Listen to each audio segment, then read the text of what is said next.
Good evening. Welcome to the opening of Dream to Reality with Charlevoix artist and author Kim Richelle. I'm Sarah Maddie, Executive Director at the Charlevoix Circle of Arts, and I'm thrilled to be able to welcome you here for our first official event since the pandemic began. While things aren't quite back to normal, this feels like a step in that direction, so I'm grateful to be able to have a gathering here again. This show has been a long time coming. Planning began in 2019 and was originally scheduled to take place last year, but the exhibit was postponed, as so many things were, due to COVID-19. I'm so grateful to Kim and Jen Carroll for all their patience and assistance in putting this show together and making it happen this spring. As a nonprofit community arts center, the Circle of Arts strives to be a hub for local arts and to showcase local artists. Kim Richelle fits this bill in so many ways, and it's my honor to welcome and introduce her tonight. I'd also like to welcome Jennifer Carroll, who edited Kim's book Banshee, and who has been involved with the planning of this exhibit. Thank you, ladies, again for being here, and I'll turn it over to you.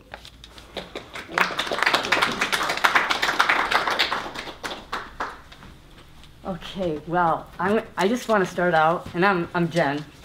This is Kim, because she's wearing pink. I just want to start out saying we're so excited to be here, and we're so excited that you're here, and we're just excited in general that we can do this. So just, you know, everybody. I don't know how all you got through the pandemic, but Kim and I took a lot of walks planning this, which actually was really very good way to talk about something that was this creative. And so if you ever saw us deep in the woods at Fisherman's Island or Oxava or wherever we could find. We did Belvedere once. We did Belvedere Yes. on a really cold, windy day. Yes. So this is the culmination, as Sarah said, of many, many months of planning. I don't know if any of you were here for the November 19th book launch of Banshee. Was anybody here? Okay, so you remember, I think of those times as being back in La La Land. And this, we were here, and it was packed, and it was standing room only, and there was music and food and wine pouring, and it was just this great reception to Kim's book, and such an honor and so much fun. And bolstered by that, we then were invited to turn this into a larger exhibit of Kim's work. And that was to launch in October of 2020. So, I don't know where you were. We were all going into the dark, I think, at that point. And we thought that maybe this wouldn't happen because we've all gotten used to that. And then when we found out, yes, that the Circle wanted to support this, and here we are on this day. Our hope was that we would open on April 23rd. So, as Sarah said, we have many people to thank for this. I'm going to start out by thanking Sarah Maddie, the Executive Director of the Circle of Arts, very supportive, and actually is going to film this tonight so that then we can upload it to YouTube. So, thank you, Sarah. Erica Kilkenny is an administrative assistant. She's the one that has been handling all the reservations. None of us have been very used to a limit of 25. You reach that in a big hurry. I understand that today a lot of people were calling and seeing if they could come. So we hope that by filming it and making it available, that will work out really well. So thank you, Erica, for everything that you've done to help us with this. And Mary Hagan, also in the back, has been instrumental in helping. So again, it's been fabulous. We have something very proud to show you. I meant to get a copy. Do we have the hard copy of Banshee anywhere? Yeah. Okay, so we'll show this to you. We, as you all know, launched Banshee in November of 2019. In the back of our minds, thank you so much. We wanted to correct all of the mistakes that only we saw, and we wanted to add much to it, and we wanted it to be in hardcover.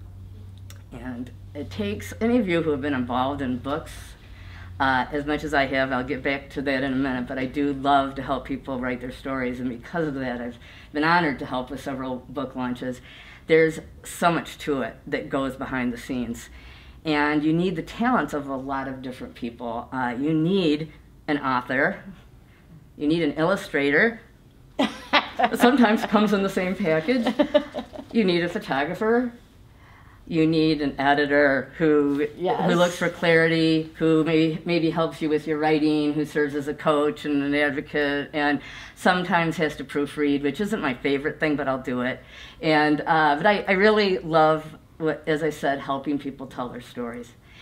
And then you need a third person, and that person is a designer who looks at the colors, who makes them pop, who looks at all the specs, who takes page after page and turns them into something that hopefully people can read and enjoy. Because if it isn't done right, you get error messages, and that makes you drives you crazy. We turned to Lisa at Village Graphics, and we just want Lisa, if you'll please stand and be honored. Lisa has spent many, many hours with Kim working on this book. And it's very ironic. We started talking about this also months ago, but things happen, including error messages. And this just arrived yesterday.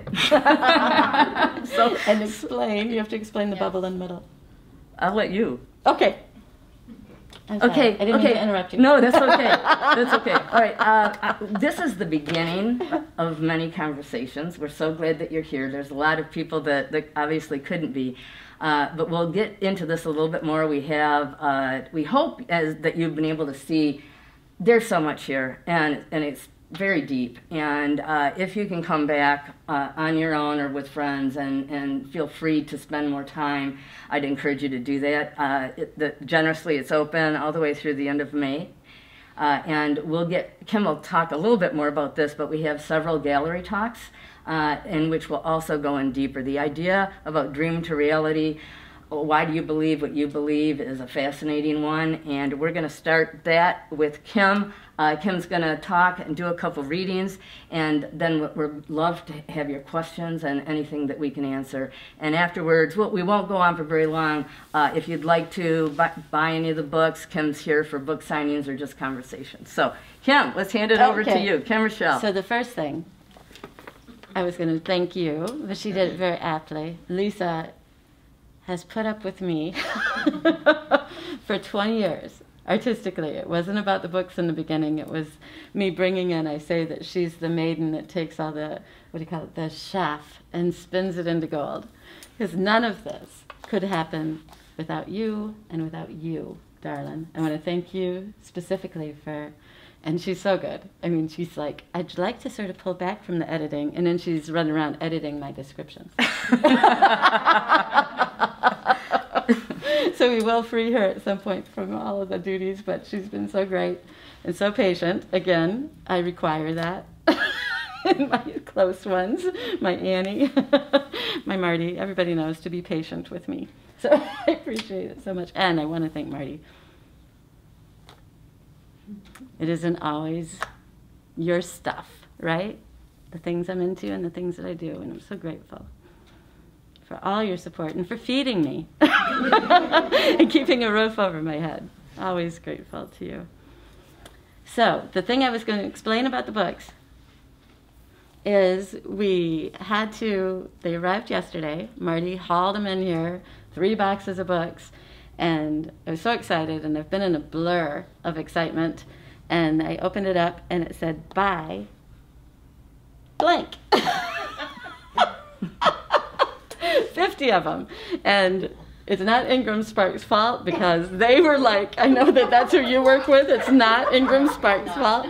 It's because they were like, you have to order 1 and proof it before you order 50. And I'm like, I don't have time. I have to order 50. And so I did, and this is what we got.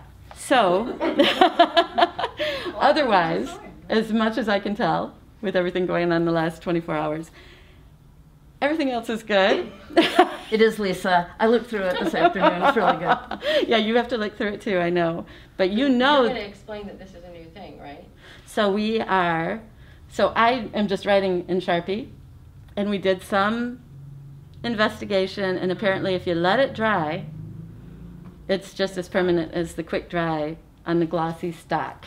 These are things that Lisa told me last night. So we are going to maybe always do this for the gallery shows. Like from now on, it'll be deliberate. The first 50 books. Because The then first they're 50 special, they books. have her signature on them. And so these So are from a actually mistake, something collector's will happen. editions, right? These are the special ones. And Lisa gave me some metallic pretty Sharpies in there, so if somebody wants a different color or a little sparkle, we can do that too. So that's Banshee. That's the hardcover version, and we're mostly thrilled with everything about it. So we're going to try to sort of limit the time on this so we can move on. And the gallery talks are going to be more specific about, the first one I'm doing is April 29th. Yes. And I'm going to talk about specifically what we believe and how it becomes sacred. Like what it is that is most meaningful to us on a spiritual level that isn't just about and I talk a little bit about it here, but I'll go into much more depth about that. And on May 6th, I'm going to do the Journey of the Fool. So we're actually going to try, we don't know how it's going to work out with the filming, but we're going to try to take you on a winding, meandering path through the tarot so that you can have the experience of the Journey of the Fool in first person. So you'll notice around here there's a lot of that. There's a lot of, and there's Larissa, and I know she's going to hate this, but I am so grateful to her for the beautiful show. She designed it twice. And she's hiding, and I expect that, but I have to thank her publicly for, she designed it twice, both elegantly. The first one was going to have all these floral displays, and we were going to wear wings and be fairies and flit around in here. And then COVID, right? So I came up painted with the them on the magic wall. word, which is simplify. Simplify. Larissa, that's her anthem, you know, like we'd come up, simplify. So we ended up painting the wings on the wall over there, and I want everybody to have their photo taken as Rue. There's a little sign that gives instructions that says, be Rue. So you get to have fairy wings, and they're clean. So thanks, Larissa. Thank you so much for everything. It looks so beautiful. She made the sun spin. Okay. That's enough. I think I got everybody. I'm so grateful to too many people. The talks are going to be every Thursday at noon, and we'll get back into more of that in a bit. But Kim will be ready a week from Thursday, no, actually the 29th, to start. Yes. And then we'll do one May 6th, which is Thursday, and then I'll get into what the others will be. We have some invited speakers that we're really excited about. But they're all going to be exploring the origins of beliefs and culture and lore of all kinds of different things, including mythology, and also Native American origins and oral histories and the lives of many people who lived here for thousands of years. And we have a really interesting panel for that. And then also star lores and constellations and more. So, which as we've been researching this, we're finding it all sort of ties back, and it's all very ancient and symbolic and open to interpretation. And that's why we call it, why do we believe what we believe? Because it's all right. It's all good, and it's fascinating. So with that. Okay, so we'll get started for real. So the show is about dream to reality and why we believe what we believe. And so tonight we're going to try to give you the barest, most basic methods of understanding. And the first thing that I want to say before I say any of the things that might sound like too binary is I believe that it is such a continuum, that belief itself is such a continuum, and since we process what we believe through our senses and our brains, it's whether or not you think that's the end of it. Do you know what I'm saying? Like whether you think that we're machinery of a sort that is taking in all sensory information and then making conclusions about it. So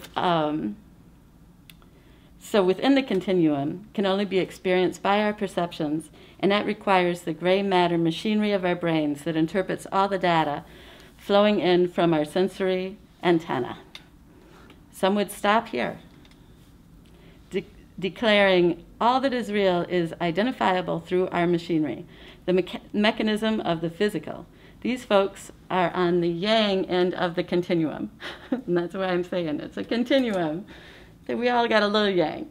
But if you're so far yang that you can only think of it in the physical, then that's what I'm talking about, that end. They mostly function just fine and can be very productive. They live in a mostly externalized existence, and they generally have more active amygdalas. So their reality is much more hard and fast, and the tangible, the tasting, the touching. So to the farthest right of our continuum, we have the yang folks with their hyper amygdalas. What's on the yin side? Well, the people like me. The artists, the dreamers, the ones with the wildly enthusiastic anterior cingulate cortexes. And that one, you stumbled on that one. You didn't know what I was talking about. Yeah, as the editor, I'm like, okay, whatever that means. We'll just let it go. She's like, is it spelled right? Okay, we're going with it. So I need to say how much etymology matters to me. So the meanings of words, and especially if I can take it back to the Proto-Indo-European, and if you're around me for a minute, you know that I do that a lot, because I'm fascinated with what an origin of a word is and how our society, our cultures reform it. And then that is declared as reality, where the source of it isn't necessarily. So I am ecstatic when I find the winding, tangled roots to make their way all the way back to the PIE, the Proto-Indo-European, and the theoretical early language. And I do have to do that disclaimer because there are people who say, we don't know if any of this is true. But apparently, all languages, all the Proto-Indo-European languages, can be traced back to this possible language. Enthusiasm. The word enthusiasm comes all the way back through enthusiasmus from the Latin, and the Greek enthusiasmos, meaning divine inspiration. And I can't say that without acknowledging my Annie and her book, Divine Interference. If you take enthusiasm back farther, you find enthusiasm to be inspired or possessed by God. Now we're getting somewhere. To be rapt, to be ecstatic. From entheos, possessed by God. That takes us almost back to my pi. In means in, en means in, and theos means God. From the pi root that we can only assume is pronounced the hs. So from there you have to go back to our continuum, where we cross the span of how we feel about the Hebrew word yar. And this is in the Bible, in the Hebrew, and some interpret it as fear, and some interpret it as awe. It's the same word, so it's like fear thy God could be interpreted as be in awe of our God. And the people who are on the continuum that feel awe and wonder and magic are likely to have a crazy anterior cingulate cortex, because the difference between being ruled by your amygdala and being ruled by fear and emotional reactions like that, and being ruled by the cortex, which is about mystery, being comfortable with the mystery, being comfortable with the quest, being happy with the questions, happily curious, and being able to ask and to find answers. And that is what the Journey of the Fool is. That is probably the basis of nearly everything that I do.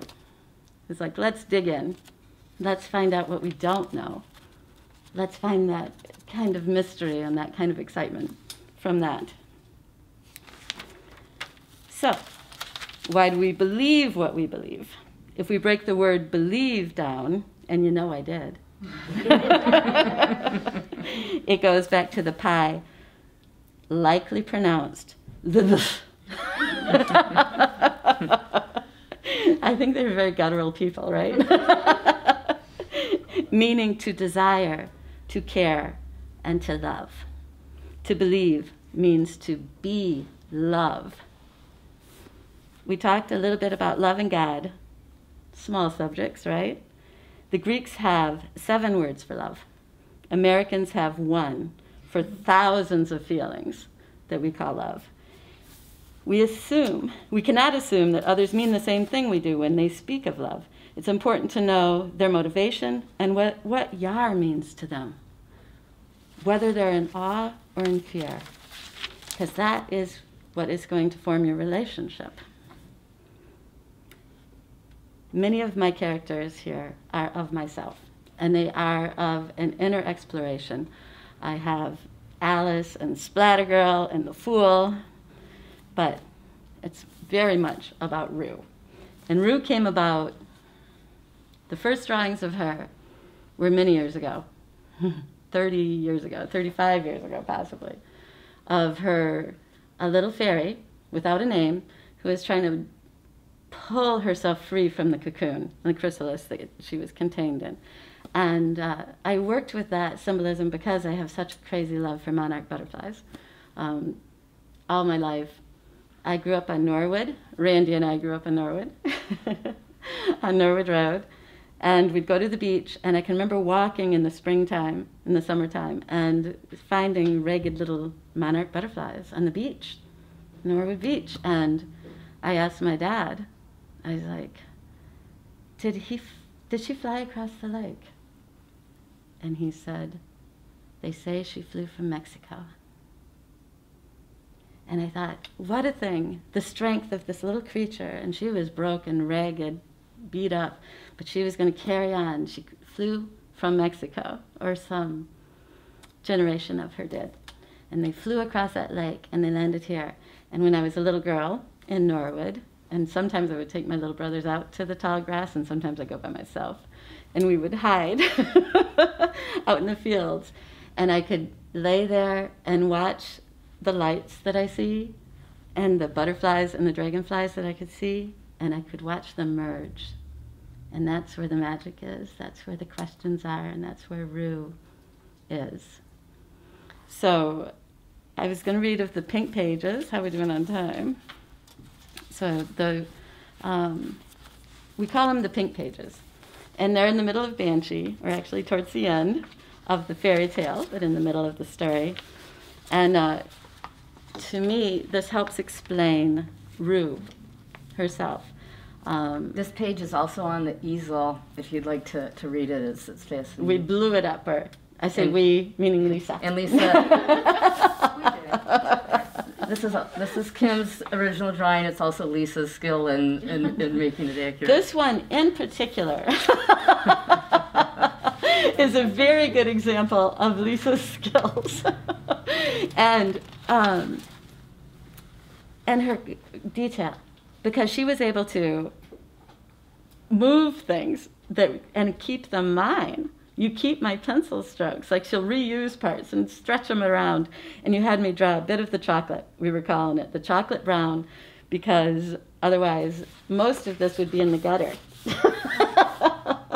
So we made a little more table, and we had to pull it apart that way. So we lost a little bit, but she was only supposed to be a suggestion here, our fairy Rue. Like, is she there or is she not? A little bit of the mystery. So when we got finished with Banshee, the first time I wrote it, and I had my girlfriend Kimberly, who's the empress in the different pieces around here, read it through. She always read my stuff through. It was pre-Jen. And she said, she got to the end, and this is only words, and she was flipping it. And I could feel her disappointment. And normally she's my biggest fan, and she's all excited about what I'm doing. And I said, there needs to be more. And she goes, there needs to be more. So I wrote this. And it's called A Letter to Only You. To only you. Did you ever wake in the red morning with goosebumps and a racing heart, Did you weep without warning? Did you wake with a gulp and a start? When you awoke and the dawn was red, did you think you heard a small voice like a tinkling echo in your head? Did it insist you make the only choice? This was your moment of reckoning. You are a part of the waking dream. Your own sweet soul is beckoning to declare a reality beyond what it seems. Did you swat the fairy in your ear? Did you think you'd lost your mind? Did you choose self-hatred and fear? What reality did you seek and find? If I had shooed away my little rue, these words would not have been written. For myself, my reality, and for you, to rue's will, I have consented and submitten. This book, to your consciousness you've lifted, to the Banshee within you, belong. With courage and sight you've been gifted, our harmony is the Banshee song. I know I am preaching to the choir for the love of each face in each mirror that questions her identity and desire, her beauty, her love, her worth, her fear. We are no more alone than a single snowflake or a single star. When spirit light is shown, there is no time ago and no place far. We are the blossom, fruit, and seed. Fear and hate shan't destroy us. We acknowledge the universal need for a life balanced and joyous. Hearken now and hear our one voice. We sing from atop every peach crate. We trill out in unison our one choice. Love is our birthright. Bliss is our fate. And I sign it, always, always, Kim. And that brings me to Stephen. Today when a crew of two, Monica and Jeremy, came from 9 and 10 News to talk to us about the show. And they were really quite adorable, but at some point Monica said, "What's your favorite book?" And I said, "It's the one I'm working on now." There are 9 books of Revelation and then The Journey of the Fool in first person. And she's like, "What are you working on now?" And I said, "Fairy Phobia." And I wrote Fairy Phobia for my friend Stephen. He grew up with me here from age 11. We met on the first day of 6th grade, and he left me 9 years ago in July. But in between, we thought we were going to lose him as well. He was a long-term survivor of HIV, and he finally succumbed 9 years ago. So Fairy Phobia is absolutely for my Stephen, and you will see him throughout the show. He is the one with the Madagascar sunset moth wings and the paint on his jeans. In life, he was the theater professor at U of M Flint, and he wore those painted jeans. He was going to make Revelations, the 9 books, into a play. And he had a heart like no other. His birthday would have been tomorrow. So I want to read just a little bit out of Fairy Phobia. And it's just about my Stephen. And he loved that I called him my Stephen. The possessive. So this was a beautiful April, gorgeous weather, and it starts out, "Marty and his crew were taking advantage of the extraordinary weather and were sailing on the other side of the drawbridge. It was as idyllic as any moment in our mostly charmed life. We finished our 3-hour splendid meal at the Weather Vane, for which he insisted on paying. You're a starving artist all over again. Please allow me." Together we walked to our cars. Like most fine gay fellows, Stephen was a gentleman. He always opened doors for me, and he guided me into a room with his hand perfectly placed at the small of my back. On this day, the last day, Stephen linked my arm in his and maneuvered me close and said softly, "I want to thank you, my beautiful Kim, for always walking by my side through life's journey. I love you." I told him I loved him too. I should have told him that when he was by my side, I could stand up to anyone and anything, and that his love was the purest, truest I'd ever known. I should have told him he was my one and only example of how gloriously high a human being can ascend, so high he would come to join the monk and the apocryphal angel, and I'll explain that on my next gallery talk, in the shining place of light. I should have told him how honored I was to love and be loved by him, my Stephen. He would introduce himself as Kim Stephen. I should have told him how devastatingly charming that was. I should have told him how beautiful he made me feel, because I knew his appreciation went far deeper than the physical, and that he saw something in the core of me that was sublime and worthy. I should have told him that I trusted him. And there were days that I trusted no one else. I should have told him how proud of him I'd always been, of all he is and all he's accomplished, and how his shining pride in me kept me going, risking, living. I should have told him that he and his love kept me believing in all things unlikely and magical and ethereal and holy, that he kept me believing in myself and in my connection to all that is. I should have told him all these things and more, and I would have if I'd known it was the last time I'd see him. I could see him still, standing by his car in his newsboy cap and sunglasses and his perfectly casual resort wear, dashingly handsome and elegant as always, smiling and waving as I drove away. Oh, for one more kiss, for one more soft, warm smile that could melt the heart of the stodgiest. I can see him still. Over 40 years' time, he sent me hundreds of beautiful letters and cards and signed them, always, always yours, Stephen. So that's Fairy Phobia, and that's what I'm working on now, so it's my favorite book. And I think we can be done. Okay, beautiful.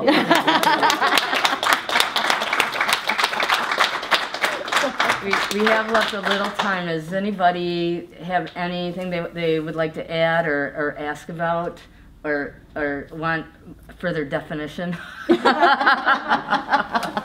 much time we have, right? Yes. You said you were going to do some readings. Did you mean like individually later? Or Oh no, I meant the readings of those books readings. out of the That was a good question, Jenny. That was a good question. And you know, I thought about that at some point if we hadn't ever talked about it though. So no, I meant actual reading. She will be signing books if needed. Anything else? Does anybody wonder? Okay, so we'll tell you just a little bit more about what's coming up. Again, this will be up through the end of May. Kim will be back on the 29th to talk about, you want to talk about your first talk, just some highlights? And I did refer to it a couple times, but I'm doing a lot of what we talked about here, about what we believe in, but also with the extra push of what is sacred. What is that lifts it into a spiritual experience of belief. And then on May 6th will be, as Kim said, a journey through the Fool, and she's going to lead everybody through an in-depth exploration of what all of that means. Right. So that will be a very interesting one, too. Then we have our invited speakers. On May 13th is 3 Ottawa women who are from Charlevoix area and who will talk about the ancient burial grounds at Mount Macsaba, how their families have been caring for the land and the water for thousands of years.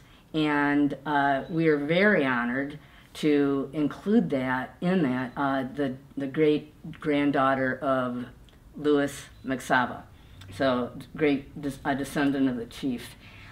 Then they asked me if it would be okay if they added a world-renowned quill artist from Petoskey, Yvonne Walker-Rishik, and I said absolutely yes.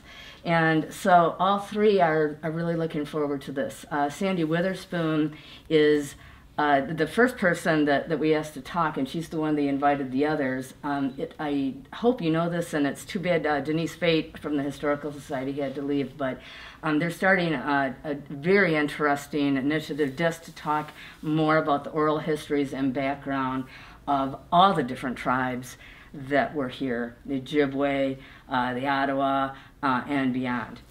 And so this is just what we hope at the beginning of the conversation, and we hope that teachers and others that want to hear more and talk more will be able to join us. And then stay tuned. I hope and hear that you'll be hearing a lot more about this all the way into the summer. I hear there will be a lot more in July. There's also going to be more historic signage. If you've noticed, we do have wonderful historic signage here, but it's mostly about ships and that sort of thing. This is going to be, I hear it's going to be on the canal right next to the weather vane, and we'll say here's where there were actually sacred villages and really interesting discussions about that too. And then we're going to look up to the stars.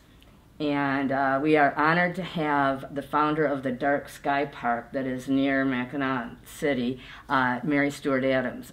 She is known as a star lore historian, and has just published her own book called The Tales of Mother Goose.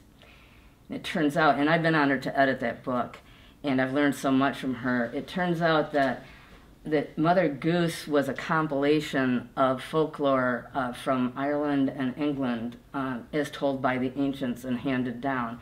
And what's fascinating about all this is it all starts tying together. And so what she says is that this book is written for adults. She wants, but suitable for children because it's beautifully illustrated. But she wants to stoke the imagination of adults, to look up and to know and to see the Milky Way and to understand all of what that means. And she's also, if you haven't heard her speak, she's spoken here. That was actually the first time I heard her speak was here, and then started going to more of her presentations, and I learn so much every time.